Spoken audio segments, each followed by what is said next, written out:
Camellya's companion quest revealed a lot about why she behaves the way she does, but the story you can unlock by raising her intimacy exposes a more vulnerable and tragic side to her. Reading all of this in the tiny space it covers on the screen sucks, so I'm gonna read it out to you. Note that the story directly follows her companion quest and makes reference to it, so go play that first. Also, Rover's name comes up a lot, so I'm gonna refer to them as Rover, or you'll have to deal with this. The first story is titled, To the Days Ahead. She awoke from her dream. The sun broke over the horizon, casting a warm glow across the black shores. It was the dawn of another ordinary day. Camellya opened her eyes, stretching leisurely atop the treetops. Her movements were graceful, and a fall would be unthinkable. Even if she did slip, the vines would cradle her fall. She loved sleeping like this, away from any disturbance or people. What a beautiful morning, she mused. She felt stable in mind and body, and the thought of needing the medical pod seemed distant. This was a good thing. She knew Rover was to remain in the Black Shores, preparing for their journey to Renacita. The prospect delighted her, for that meant more time to talk, laugh, and spend time together. She gave Rover a gift, a bracelet designed to monitor frequencies, just like the one they had given her before. It was the first gift she had ever prepared for someone. How peculiar, she mused. To wonder about someone's safety, or whether they even existed. It was truly a novel feeling. Surely it meant that she cared about their life. Such thoughts were foreign. She had never cared about her own life, or that of others. But after leaving the Stellar Matrix with Rover and discovering her identity as Lady Flora, she had begun to see things in a subtle new light. Still, she had no intention of following Rover to Renacita. Their views on certain aspects of Solaris' history differed, and just as she did not intend to meddle in their choices, she didn't feel the need to explain her own. In fact, to spare Rover from the added burden, she had kept some truth hidden from them. In the Stellar Matrix, she hadn't completely lost all memories of her past. Yes, her past. Camellya squinted, a soft hum escaping her lips as she contemplated her next move. She wanted to investigate further on her own, biding her time until the moment felt right to share what she knew with Rover. She had little faith in the organization built on this shore, and even less in the Tethys system. Aside from Rover, she had little trust in anyone else. Once, as Lady Flora, she had shied away from entanglements, unwilling to watch Rover sacrifice themselves for the greater good. But now her perspective had shifted. She saw little resemblance to the Lady Flora of her past. She had followed Rover's travels from Jinzhou till now. A singular force, always moving forward, gathering a diverse array of companions along the way. She understood that this was still not her path, yet she no longer resisted observing it. Just as one pebble meets another, sending ripples across the water's surface, she embraced the idea of being a variable in this dance. Now, the joy she derived from their connection was profound. She felt no trace of the usual boredom creeping in, nor did she wish to erase the thoughts of them. Instead, her thoughts often drifted to them, yearning to learn more about their adventures and share more delightful games. It was then Camellya realized that these thoughts had already left painful yet pleasing marks on her soul, long before she ever noticed. Feeling suddenly inspired, she activated her terminal and drafted a brief message to Rover, set to send just before their departure. The bracelet allowed her to check on them anytime, so there was nothing to worry about. Though Solaris was vast, she believed that if they were threads in the same story, their paths would surely cross again. At a time when Rover was none the wiser, that's when she would surprise them. As she envisioned this delightful moment, a melody escaped her lips. Vines twisted around her arms, climbing upwards as tiny buds began to bloom at their tips. Suddenly, a thought struck her. I will give them a flower. As this idea took root in her mind, it consumed her completely. She had to find Rover. Now! The flower, born from her very being, would neither wither nor decay unless she perished. She was stunned by her own eagerness and felt a flicker of sadness. As she reflected on it, a dull ache interrupted her thoughts. With a sigh, she chose not to dwell on it, for yes! A smile graced her lips as she resolved to keep that flower blooming for Rover. She would do her utmost not to die too soon. Camellya leapt from the treetops, joyfully heading towards Rover, her cherished seed of fate. Thus begins the second chapter of Camellya's story, titled Labyrinth. She awoke from her dream. The walls of the medical pod sank into darkness. Enveloped in a heavy silence due to sound dampening, Camellya blinked and turned her dry gaze to the right. The indicators on the terminal screen had returned to normal. The shackles around her wrists and ankles had loosened, yet she still felt weak, forcing her to remain lying in the narrow confines of the pod. She tried to recall what had happened. She forced a precarious composure trying to remember, but the lost memories felt like a bottomless black hole. Gazing into it revealed only darkness. Her memories had fractured once again.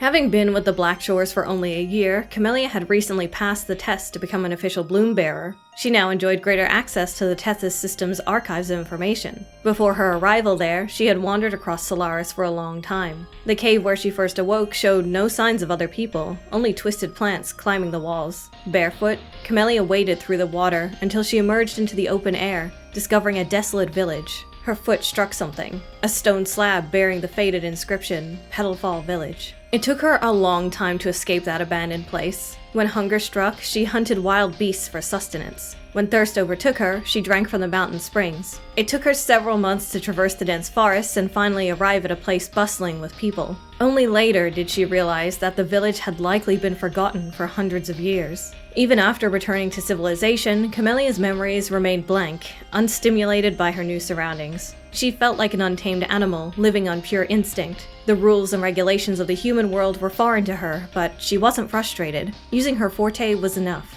To her, power was an instinctive weapon, and she wielded it freely, carving her own path through the lament-scarred land. Initially, everything in Solaris fascinated her. However, as she gradually learned more, boredom set in quickly. Arriving at the Black Shores had been an accident, yet Camellya felt a strange familiarity with it. A year later, she found her name in the Tethys system and learned that she had once lived and worked there, known then as Lady Flora. It was odd how she had forgotten everything yet still remembered the name Camellya. Driven by curiosity, she began her investigation of the Black Shores, eager to uncover her past and the stories of Lady Flora. What had truly happened to her? As those thoughts surfaced, a sharp pain pierced her head again, and the flower in her chest suddenly swelled, darkening to a deep purple. The sharp thorns of its veins threatened to tear through the medical pod. Fragments of memories flickered in her mind. Lady Flora had forbidden her from recalling the past. Camellya let out a muffled scream of pain as the restraints tightened once again around her limbs, and a loud alarm blared. Medical personnel would arrive soon. Yet, she knew there was little they could do. They had already examined her carefully, concluding that her overclocking symptoms were unique and untreatable, manageable only through restraint. Death could offer relief, but in her current condition, she couldn't even simply die. All she could do was wait. Wait for the grace of death. This passivity chafed at her spirit. If she couldn't decide the outcome, she at least wanted to control the process. I'll follow my instincts until death finds me. It hurts, she thought. Despite her agony, Camellya laughed loudly.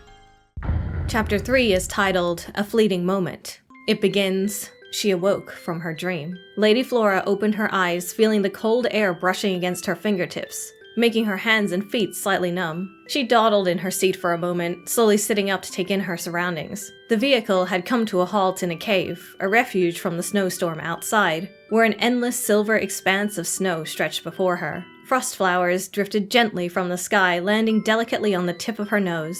Shivering, she huddled deeper into her thick clothing. She was not the kind of plant that could withstand the cold. "Where did the leader go?" she asked after taking a few sips of water, turning to the bloom bearer in the front seat. "I didn't see them." "The leader? They went west. They said something interesting had turned up and wanted to take a look." "Why didn't they take me? I am their guard after all," she complained under her breath. Her fellow bloom bearer chuckled as he drove, barely glancing away from the steaming soup. "You were asleep. You haven't been sleeping well on the journey, always shivering in the cold. They didn't want you to wake up while you finally caught some rest." Grumbling quietly under her breath, Lady Flora pouted and swung the door open. "Anyway, I'm off to find them now." The bloom bearer waved her off, clearly used to the dynamic between Lady Flora and their leader. Leaving the warmth of the vehicle, Lady Flora dragged her feet across the snowy expanse, memories of their first encounter in Petalfall Village flooding back. She had known they would come to this snowy plain for the mission, and despite her dislike of the cold, she knew the time spent with the leader of the Black Shores would be worth it. Most of the time, she opted to accompany Rover on various errands, leaving her footprints across the tapestry of Solaris, from bustling towns to unknown alcoves, safe havens to treacherous lands. Lady Flora relished this existence, brimming with the thrill of the unknown, and Rover had an uncanny talent for transforming the ordinary into something extraordinary. She didn't mind the threat of danger. In fact, she rather enjoyed it. To her, danger signified change, and change led to excitement. She did find, however, that with her leader by her side, she stifled her impulse to seek out trouble for fun. Danger. Camellya raised her hand, the delicate chain on her wrist catching the light. The bracelet monitoring her rebel indicators read as normal. She squeezed her wrist and exhaled softly. "Good, everything is as it should be," she thought. "If I start spiraling out of control, they would have to look after me. It would derail the entire mission." She hated losing control. In recent years, Lady Flora had been haunted by bizarre and fragmented dreams. They felt like memories of a life she had never lived. In these dreams, she was always searching for Rover, but the two never found each other. Each time she jolted awake, a disquiet settled over her, the mental turmoil seeping into her very being. She was often forced to report to the Black Shores medical facility. The thought soured her mood. She needed to find them as quickly as possible. Shoving those tangled thoughts aside, she focused on pinpointing Rover's frequencies. After crossing 2 hills and a frozen lake, she finally spotted a blurry figure in the distance. "Camellya, how did you sleep?" Their golden eyes sparkled with warmth, and she couldn't help but smile back. "With my leader by my side, of course I had the sweetest dreams," she heard herself reply. Chapter 4 is titled Eve.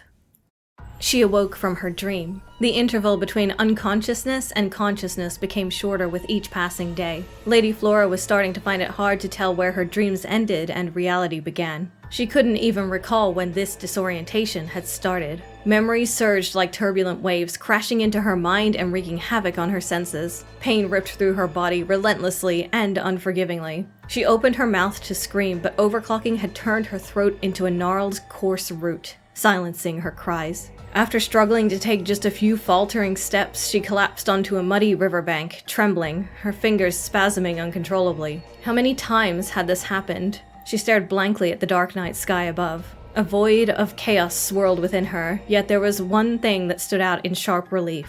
Rover. She remembered everything now. Who she was, who Rover is, the reason for her being, Solaris, and the lament. Before the madness of overclocking engulfed her, those memories were always buried deep, locked in the depths of her being. Each time she awoke, she lost all recollection, left only with an aching void.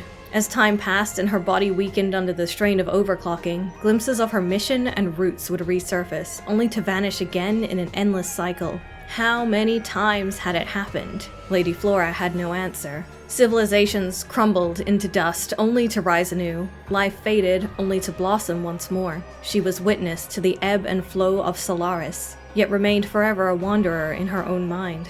Rover. The name slipped from her lips like a prayer. They had never truly met or exchanged words, and now, with her memories fading, she couldn't even tell if they were friends or foes. Yet, somehow, the next time she awoke, she knew her instincts would lead her to seek them out. It was not a tender yearning. It felt more like the weight of a heavy chain, one Lady Flora could not resist. Yet, she felt no hatred for this chain.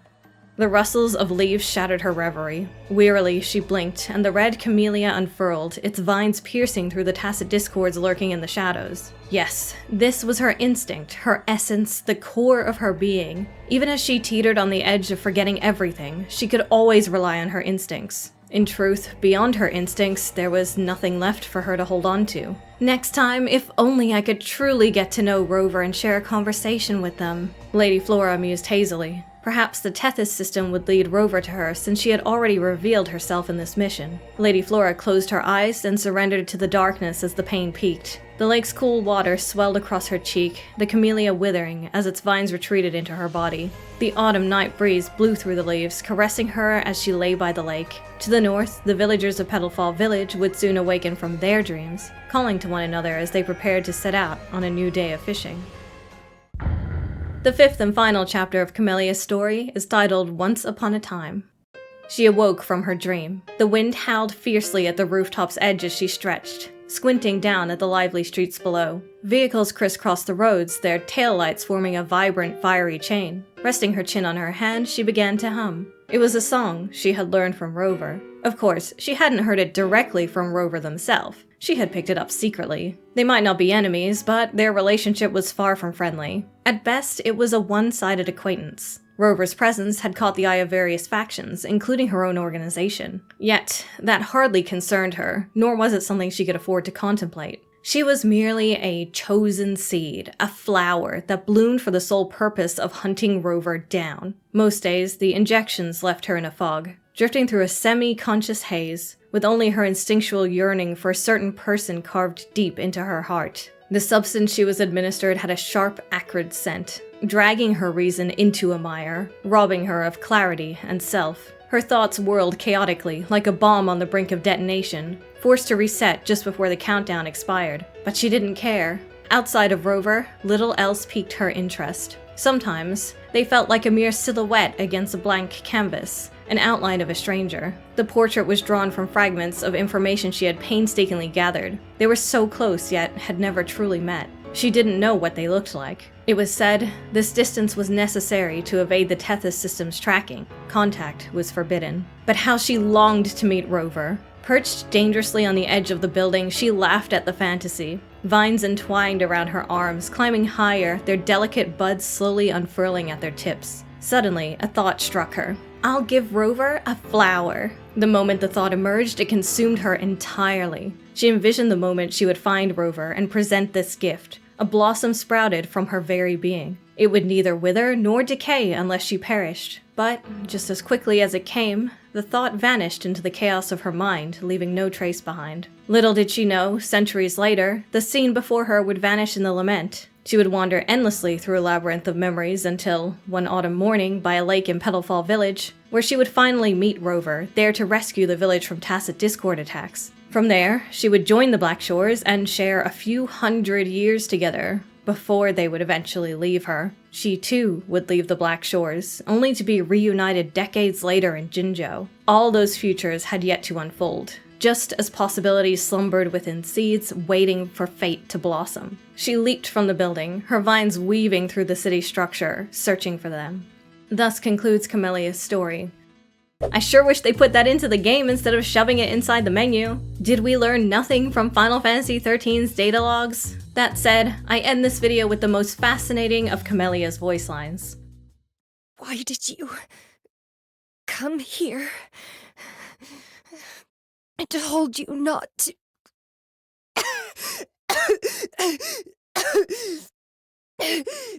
Not to visit. While I'm here in the pod.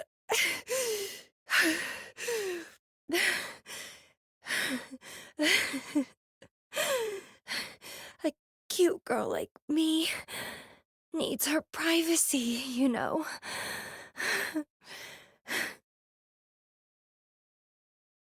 I hate myself like this. Don't look. But if you want to know if Camellya's gameplay is for you, you're gonna have to watch this video, where I go over all her pros and cons.